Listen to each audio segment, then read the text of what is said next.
नाज़रीन, सिविल अस्पताल खैरपुर में अगवा बाद बेदर्दी से कत्ल कर उछलायल लाश नीगर इस्माइल कलोड़ो जा जवाबदार गिरफ्तार न थी सघिया, जंहिं वारिसनि में सख्त बेचैनी पखिड़ियल आहे। उन हवाले से पेश आहे शकील जावरी की रिपोर्ट। मासूम बारड़े इस्माइल कलोड़ो के सिविल अस्पताल खैरपुर में अगवा बाद बेदर्दी से कत्ल करे लाश फिटो कंदड़ जवाबदार हिन वक्त ताईं पुलिस की गिरफ्त में न अची सघिया आहिनि, जंहिं करे वारसनि पारां बार बार एहतजाज जा चिताव ॾिना पिया वञनि। उन हवाले से वारसनि आवाज़ टीवी से ॻाल्हाईंदे चयो त इस्माइल कलोड़े नंढड़े जो बेदर्दी सां क़त्ल वारो वाक़ियो पेश आयो आहे।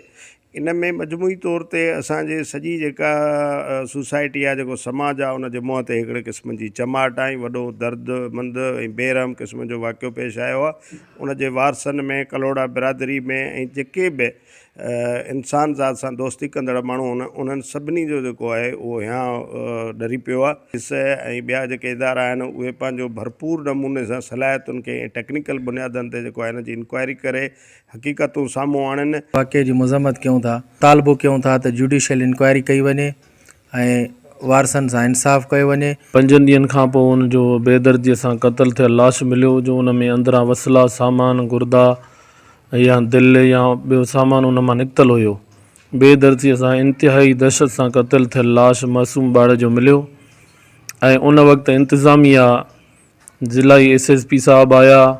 उन असांखे चयो त मां इंशाअल्लाह तव्हां सां हर कम में गॾु रहंदुमि ऐं तव्हां सां हर सहकार कंदुमि, पर SSP साहब सिर्फ़ु उन वक़्तु आसरो ॾेई करे एहतजाज ख़त्म करायो। असांजे 2 ॾींहं तॾहिं खे गुज़री विया आहिनि।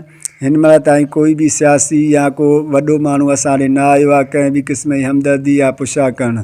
कंहिं बि क़िस्म जी पुलिस SHO या DCP या इहो जेको आहे DC कंहिं बि असां सां काई बि हमदर्दी न कई आहे। वॾो जज जी टीम ठाही वञे जेको अस्पताल इंतिज़ामिया खां बि ऐं पुलिस इंतिज़ामिया खां बि इन बारे में मालूमात करे ऐं कातिल ॻोल्हे असांखे ॾेखारे। असांजे कोई बि न आयो आहे इंतिज़ाम सां, न का पुलिस आई आहे न छड़ो दटा पूरियूं आहिनि, साईं जन जा बि दटा पूरियूं आहिनि। असांजे लड़ी कोई बि न आयो आहे।